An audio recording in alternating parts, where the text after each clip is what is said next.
My name is Lily Carter. Welcome back to Revenge Chronicles.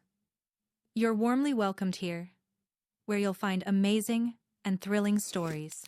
Make sure you've subscribed to my channel if you haven't yet. Go ahead and hit that subscribe button. Here, you'll get to watch stories like never before. Now, let's dive into today's story. I'm 30 years old. The day my father decided to celebrate throwing me out of his house, he did it like it was a grand opening. I drove into the driveway to grab my last box and saw a giant vinyl banner stretched over the garage in bold red letters. "Goodbye, freeloader. Don't come back." The grill smoked, country music blared, and people laughed like this was some kind of neighborhood holiday. From the patio, a drunk voice shouted that a 30-year-old woman with no real career should be ashamed for living off her parents. Another yelled that my poor family had carried me long enough. Suddenly, something hit the side of my car. A hot dog. Someone screamed, "There's your last free meal, loser!" Even the kids pointed. I stood there, gripping my keys so tightly they dug into my palm. Strangely, nobody there thought they were lying. That was their story. And they had told it so often they believed it. I didn't argue. I didn't cry. I walked inside, picked up the last banker's box from the laundry room, came back out, and took one photo of the banner with everybody grinning beneath it. My father, Daniel Carter, saw me and smirked, like I was finally taking a souvenir from the place that had supposedly saved me. I drove away without a word. 2 weeks later, my phone lit up with messages I never thought I'd get. "Talk now. Please call me back. I'm begging you." The version my family told everyone was simple, clean, and humiliating in a way that made people feel superior. I was 30. Divorced before ever marrying because the engagement fell apart. I worked from a laptop, lived in my father's house, and supposedly drifted through life while everyone else carried me. That story played well at church cookouts, neighborhood driveways, and under Facebook posts, where people love typing things like "tough love works." Maybe, they hoped, this would finally make me grow up. The truth was messier, quieter, and far more useful to them if nobody ever spoke it aloud. I had moved back into my father's house 3 years earlier after Carter Signs and Install started bleeding money. It had once been a solid company, making storefront signage, monument signs, trade show displays, and vinyl wraps around Phoenix and surrounding suburbs. Then supply costs shot up, clients paid late, permits got delayed, and suddenly the company that looked so solid was surviving week to week on fumes and bluffing. My father reacted like he always did when things got ugly. He got louder. He blamed younger workers, lazy customers, the economy, immigrants, regulations, women in management, and eventually me. Never himself. The part he never mentioned was that I had kept the company afloat 2 years longer than it would have survived otherwise.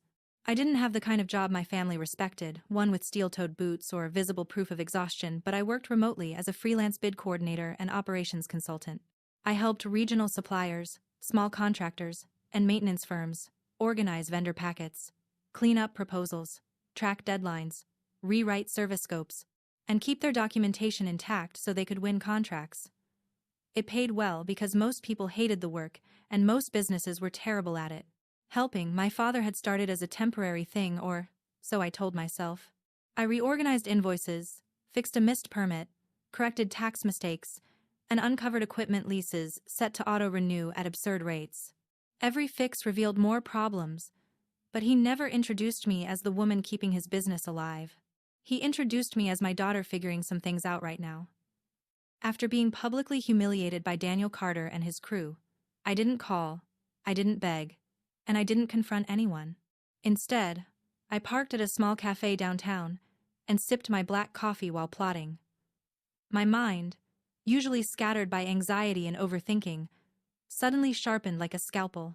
If my family wanted to treat me like a joke, I could play along only. I'd write my own punchline. I opened my laptop and pulled up the spreadsheet of Carter Signs and Install clients. Past and present, contracts, deadlines, emails, invoices, everything was laid out in perfect order. They had thought I was just the daughter who helped a little. They didn't realize that I was the only person who could navigate the mess their own company had become. And now, that knowledge was mine to leverage. For weeks, I spent nights devising a plan. Every insult, every public laugh, Every snide comment became fuel. I listed every client who had complained about missed deadlines or shoddy communication under my father's leadership. I documented every overpriced material order he approved without reading. I dug into his emails, his accounting errors, and even the minor legal oversights that could have become major liabilities. My first target wasn't revenge in the classical sense, it was exposure. Lily Carter wouldn't just be the humiliated daughter anymore. I would become the woman who finally revealed the truth. Every scandal, every error, every secret kept behind that big fake smile of his, I catalogued. I also thought about Victor Carter, my younger brother. He was always more interested in impressing Dad than helping the company, and he often ran interference when I tried to correct mistakes. I knew that if I could embarrass Dad, Victor's arrogance would crumble too. I could make them face their incompetence publicly and prove that the daughter they treated like a joke was the only one capable of fixing their mess. Step 1 of the plan was simple. Reconnect with old clients. I sent carefully worded emails from my personal account, offering consultation and operational advice under the guise of freelance work. Within days, calls started rolling in. Clients who had been frustrated with missed deadlines were eager for my help. They didn't know I had been part of the team that managed everything behind the scenes, they just knew that their problems vanished when I stepped in. Next, I needed leverage closer to home.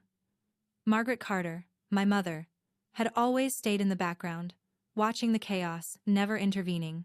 But she was also someone who liked to have a hand in family reputation. I drafted a subtle email outlining the company's ongoing financial and operational crises, carefully phrased to make her aware that Dad's leadership was failing. I knew she'd react, and I knew her influence could amplify the pressure. By the end of the week, I had a complete map: clients loyal to me, family members who could be influenced, and all the documentation to make my father's mistakes undeniable. My revenge wouldn't be angry shouting or dramatic confrontations. It would be quiet, systematic, and devastatingly effective. I had learned a long time ago that facts are sharper than words, and I intended to use them. For the first time in years, I felt a thrill of control. The girl they laughed at, mocked, and shoved out of the house? She was no longer defenseless. She was a storm brewing, and every laugh they had thrown my way would soon be their own undoing. By the time Monday morning rolled around, I was ready. Weeks of planning, research, and patience had brought me here. I didn't need to storm into Carter Signs and install screaming or crying. I would hit them where it hurt most: their reputation and their clients. I arrived at the office under the pretense of a consultation meeting. My wardrobe was sharp, my confidence solid, and my eyes held a calm fire. Daniel's assistant barely recognized me. "Oh, Ava?" she stammered. I smiled politely and ignored the hesitation. I had no time for small talk. The first client meeting was crucial. Harper Industries had been on the verge of terminating their contract because of repeated delays. They didn't know that I had been the one quietly coordinating every overlooked task, covering my father's mistakes. Today, I revealed everything, not as a confession, but as competence. I outlined a detailed plan to streamline operations, improve turnaround times, and cut unnecessary costs. By the time I left, Harper Industries had extended their contract and asked for my direct supervision. Word spread faster than I had anticipated. By afternoon, a small storm of messages and calls arrived. Clients who had silently tolerated chaos now sought my advice. Emails landed in my inbox with requests for meetings, consultations, and operational insights. Each one was a small victory, a crack forming in the carefully maintained facade of my father's authority. I wasn't done. I moved on to Victor, my younger brother, who had a knack for bragging but little skill for managing details. I called a casual meeting, pretending to seek his guidance on company software updates. While he preened about his knowledge, I casually asked about pending client complaints. His panic was deliciously subtle. He realized he hadn't been paying attention to the same clients who were now reaching out to me. The seed of doubt was planted. Victor didn't know it yet, but his own arrogance would begin to crumble. Then came the personal blow. I drafted an anonymous email, carefully phrased, to Margaret Carter, my mother, highlighting inconsistencies in Daniel's reports, the delays in projects, and missed payments. The message was professional, precise, and impossible to ignore. Within hours, Margaret called me not in anger, but with a concerned curiosity. "Ava, "Where did you get this information?" she asked. I simply smiled. Knowledge, after all, is power. By the end of the day, I felt the first real tremors of my plan working. Daniel had no idea how quickly his empire was shifting beneath his feet. Victor was jittery, trying to act competent but failing under scrutiny. And my mother, usually silent and passive, was beginning to question every decision Daniel had made in my absence. As I walked home that evening, the city lights reflecting off wet pavement, I felt a strange mix of exhilaration and calm. This was only the beginning. Each move had to be deliberate, each strike calculated. One wrong step and the whole plan could unravel.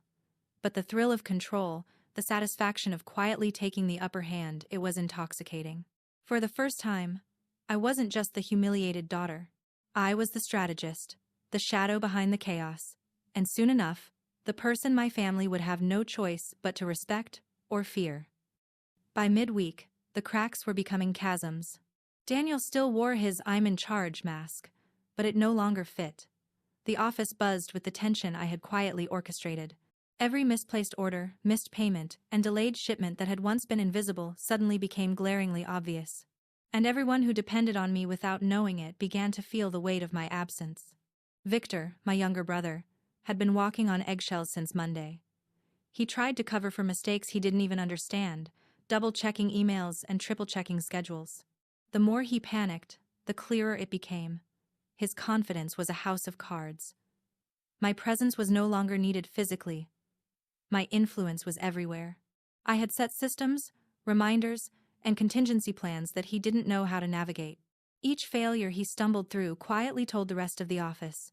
The person they had always overlooked was indispensable. That Thursday, the real test arrived. One of Daniel's major clients called directly, frustrated and threatening to cancel their contract. In the past, I would have stepped in and handled it instantly. This time? Silence. I let the email sit in the inbox. I watched from the periphery as chaos erupted. Phones rang incessantly, messages stacked up, and Daniel's usual composure cracked like brittle glass. His face, normally flushed with bravado, drained of color. Panic doesn't care about titles, it only cares about consequences.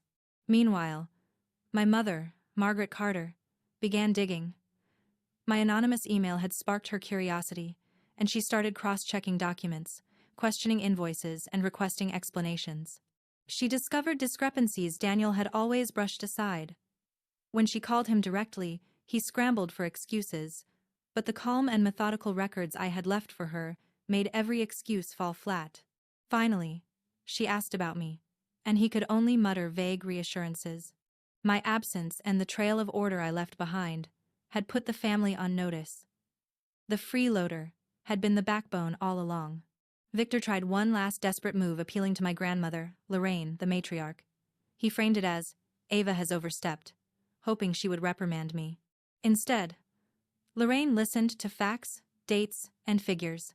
For the first time, she didn't wrap criticism in scripture or virtue signaling. She paused, and then quietly said, "Perhaps she's just been doing the work you've ignored."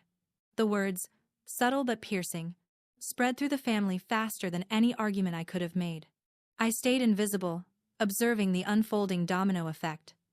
Daniel barked instructions, Victor fumbled, and Margaret's scrutiny created pressure from the outside. Each moment without me amplified the panic, proving a silent point. My labor had value beyond recognition, and the facade of control they had maintained for years was just that, a facade. By Friday afternoon, Daniel called me first time in nearly a week. The words were measured, clipped, and devoid of his usual self-assured bravado. "Ava, can we meet? We need to talk."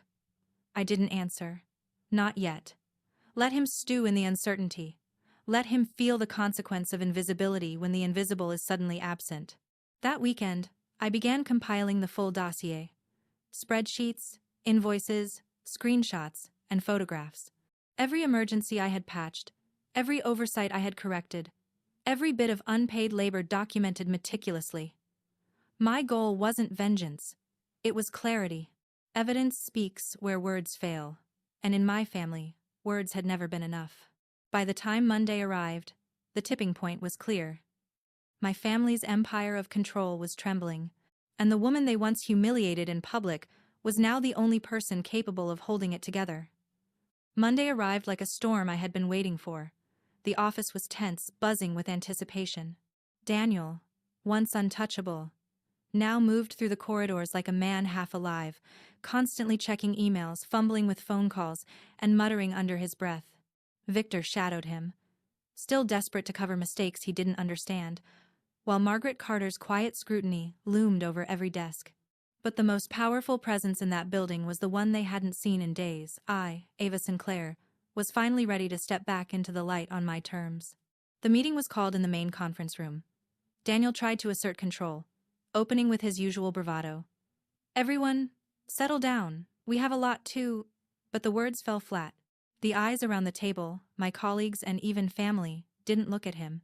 They looked at the empty chair that had been mine for years, the one I had silently filled with work, patience, and competence they never acknowledged.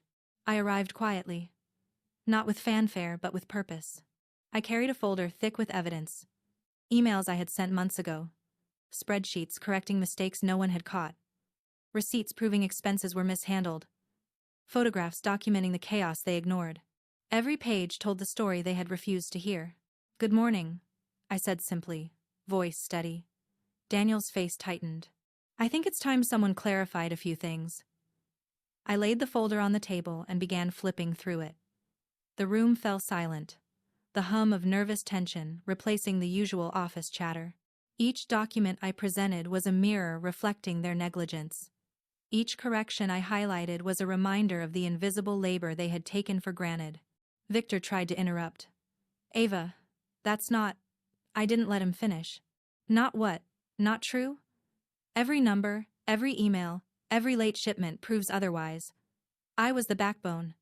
And while you were busy hiding mistakes, I fixed them." Margaret leaned forward, scanning the documents. Her eyebrows raised, and for the first time, she didn't look disappointed in me. She looked disappointed in them. Daniel's usual smirk was gone, replaced by a tight-lipped panic. I didn't realize," he began, but I cut him off. "You didn't realize because you never bothered to notice. You dismissed me, laughed at me, humiliated me, and now you see what happens when the person you underestimated finally steps back and lets the truth surface." A murmur spread through the room. Colleagues who had endured years of mismanagement now looked at me with newfound respect, some even nodding in silent agreement. Victor's shoulders slumped. He finally understood that his incompetence had been exposed, not by malice but by reality. Daniel tried one last desperate plea, but even my grandmother, Lorraine, had arrived in spirit. Her words echoed in my mind. "Perhaps she's just been doing the work you've ignored." I closed the folder, standing tall. This isn't about revenge. It's about recognition, fairness, and accountability. I'm done being invisible. If anyone doubts what I can do, the evidence is here for everyone to see. For the first time, the family empire I had grown up thinking was untouchable felt fragile. Not because of me personally, but because the truth, my labor, my diligence, my patience was undeniable. By the end of the day, Daniel's ego had been punctured, Victor was humbled, and Margaret finally acknowledged what everyone else had ignored for years. I had reclaimed my space not just in the office, but in the family narrative that had long diminished my presence. The reckoning was complete. And for the first time, I didn't just feel seen, I felt powerful. The following morning, the city felt different. Ava Sinclair's victory wasn't just confined to the walls of the Carter Industries headquarters. It had spilled into the lives of everyone involved. News of the internal upheaval had leaked carefully, of course, by those who had seen the truth but feared retaliation. Now, the office halls were buzzing, whispers of Daniel's humiliation filling the air like an unstoppable tide. Daniel's once commanding presence had shrunk overnight. He no longer walked with his signature arrogance. Each step was cautious, almost apologetic, as if the ground beneath him had shifted. The staff who had once flinched at his glance now smiled politely, even cheerfully, when passing him. It was a subtle revolution, and I, Ava, was at its epicenter. At home, the dynamics had shifted as well. My younger cousin Ethan, who had always sided with Daniel in family disputes, now approached me quietly, hesitantly. "Ava, I saw what you did yesterday," he admitted, voice barely above a whisper. I didn't realize how much they were taking from you. I'm sorry." His apology wasn't just words, it was a confession of loyalty misaligned, a small but meaningful gesture that validated the storm I had endured. Margaret Carter called a family meeting. Her voice, steady and deliberate, set the tone immediately. "We've been blind," she said, meeting Daniel's gaze with a mix of disappointment and authority. "Ava has shown us what we refused to see for years. This isn't about punishment. It's about accountability and respect." Daniel tried to speak, but his words faltered. I didn't mean for," he began. But Margaret's stern look silenced him instantly. Victor, ever the cautious one, stepped forward, attempting to mediate, but it was too late. The dominoes had already fallen, and the structure they had leaned on for decades was now exposed as fragile. Even outside the family, the ripple effect was unmistakable. Clients and partners who had silently witnessed Daniel's mismanagement reached out with renewed interest in working directly with me. Ava Sinclair was no longer invisible. She was recognized not just as a competent professional, but as a force that could no longer be ignored. At the same time, I felt a strange mix of satisfaction and unease. Victory was empowering, but it carried responsibility. Every email, every conversation, every strategy meeting now bore my signature and my scrutiny. The empire they had tried to suffocate me in was mine to influence, shape, and protect. Yet, despite the public vindication, the personal wounds remained. Daniel's betrayal, Victor's cowardice, and the years of being overlooked by my own family couldn't vanish overnight. But now, I had leverage not just in the office, but in the very narrative that had long diminished me. The world had changed in 48 hours. I had reclaimed my dignity, my voice, and my power. And while Daniel scrambled to recover what he had lost, I was already thinking ahead toward a future where no one could underestimate me again. The reckoning had ended, but the lessons lingered. And as I looked at my reflection that evening, I realized this was only the beginning of a new chapter, one where Ava Sinclair dictated her own terms, unshackled by the past and poised for everything the future had to offer. The morning air was crisp, but inside the office a storm of anticipation brewed. Ava Sinclair had transformed from the overlooked, underestimated cousin into the central force of Carter Industries. Today marked the culmination of everything she had fought for, not just revenge, but recognition, respect, and control.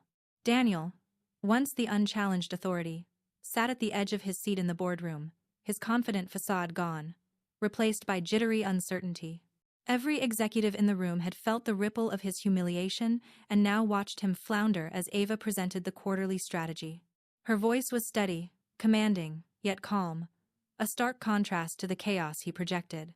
"Our future isn't built on outdated hierarchies or fear," Ava declared, eyes sweeping across the room, locking with each member of the board. "It's built on transparency, collaboration, and merit. And for too long, some have ignored that principle."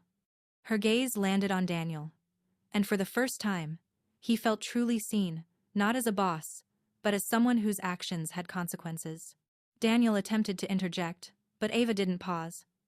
"Daniel, your decisions have cost this company more than you realize. The leadership here demands accountability, not excuses. It's time to step aside, reflect, and let those capable of leading take the reins." The room was silent, every word echoing like judgment.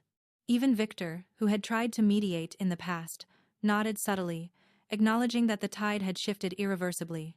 By lunchtime, the decision was unanimous. Daniel would resign immediately. His departure was quiet, almost pitiful, lacking the grandeur he once demanded. Ava's victory was complete, but it was tempered by the understanding that leadership required more than just ambition. It demanded integrity, vision, and courage. She had proven herself on all fronts. Outside the office, word of Daniel's downfall spread quickly. Family members who had doubted Ava now sought her advice, recognizing her as the driving force that had exposed the truth. Ethan approached her once more. This time without hesitation or apology, only admiration. "You've changed everything," he said softly. "I'll follow your lead from now on." Ava smiled, feeling the weight of years of frustration finally lift. Yet, even in triumph, she remained grounded.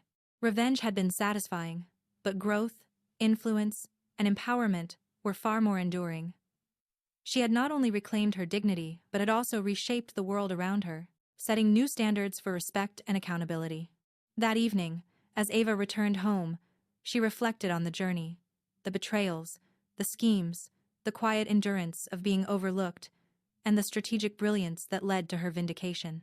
The silence in her apartment was comforting, a reminder that her battles had been fought on her own terms and won.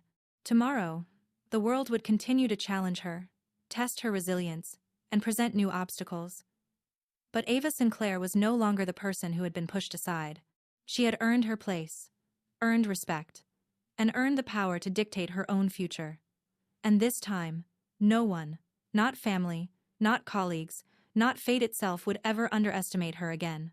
The chapter closed, the story complete, but Ava's journey had just begun. Every step forward was hers to command, every challenge hers to conquer, and every triumph hers to savor. The past had tried to define her, but Ava had rewritten the rules, and the world had no choice but to follow.